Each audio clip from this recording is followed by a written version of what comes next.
સર્વશ્રેષ્ઠ અને ઉત્તમમાં ઉત્તમ જો મજૂર હોય તો મારા દેશનો ખેડૂત છે, કિસાન છે.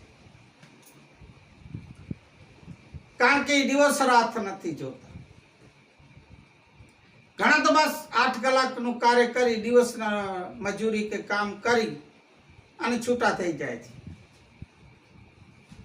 ખેડૂત તો 24 કલાક બાંધેલો રહે છે. એ વરસાદમાં તેમ, ઉનાળાના તાપ ગરમીમાં તેમ, શિયાળાઓમાં પણ તેમ. કારણ કે ઠંડીની રાત્રો તો તમને ખબર છે, એમનું જો પાક તૈયાર થઈ ગયું હોય તો પછી ભાઈઓ એની જે ચોકી કરવી, એની વાઇફ કહેવાય, એ વાઇફ કરવી બહુ અઘરી. એટલે તો ખેડૂતને જગતનો તાત કહેવામાં આવ્યો છે. તાત એટલે